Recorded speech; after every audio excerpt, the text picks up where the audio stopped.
Party से जुड़ जाओ और तुम्हारा कोई कुछ नहीं बिगाड़ पाएगा। तो पुणे में 40 एकड़ जमीन एक कंपनी को बेची गई। कंपनी का नाम था अमेडिया एंटरप्राइजेस LLP और इस जमीन की कीमत दिखाई गई 300 करोड़ रुपए। लेकिन इस जमीन की असली कीमत कितनी थी पता है? 1800 करोड़ रुपए, यानी सीधा सीधा 1500 करोड़ रुपए का फायदा। अब अगर आपने कभी भी प्रॉपर्टी ली है तो आपको पता होगा सरकार को स्टैंप ड्यूटी देनी पड़ती है। ये ड्यूटी टोटल वैल्यू का एक परसेंटेज होता है। अब महाराष्ट्र में ये ड्यूटी 7% है। अब यानी 300 करोड़ की जमीन ली है तो इसका स्टैंप ड्यूटी यही कोई 21 करोड़ रुपए बना होगा। लेकिन इस कंपनी ने खेल कर दिया और ड्यूटी वेव ऑफ करने के लिए डिपार्टमेंट से एक कागज निकलवा लिया, ये बोल के कि एक डेटा सेंटर बनाएंगे। अब चलो वेव ऑफ हो भी जाता है तो भी 2% ड्यूटी तो देनी ही पड़ती है, यानी 6 करोड़ रुपए। अब पता है असल में ड्यूटी इन लोगों ने दी कितनी? 500 रुपए। सोच के देखो, 1800 करोड़ की जमीन 300 करोड़ में खरीदी और उसकी ड्यूटी दी 500 रुपए। लेकिन ये तो बस शुरुआत है, अभी तो और सुनो।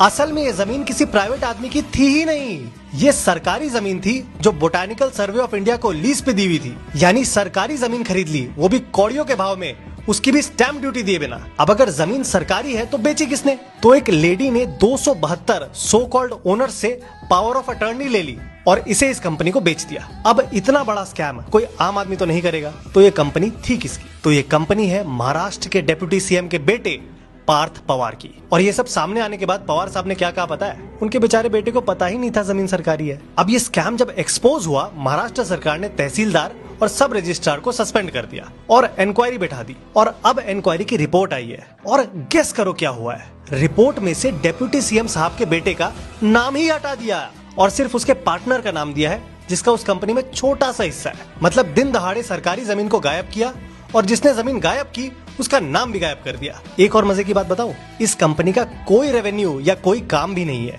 यानी बिना रेवेन्यू वाली कंपनी को 40 एकड़ जमीन मिल जाती है और आपको यहाँ credit score, bank balance, NOC, KYC पता नहीं क्या क्या लगता है, जिसके बाद आप 2 BHK भी नहीं खरीद पाते हो। खैर, आपको ये सब कोई नहीं बताएगा, इसलिए सपोर्ट करने के लिए पेज को फॉलो जरूर कर लेना।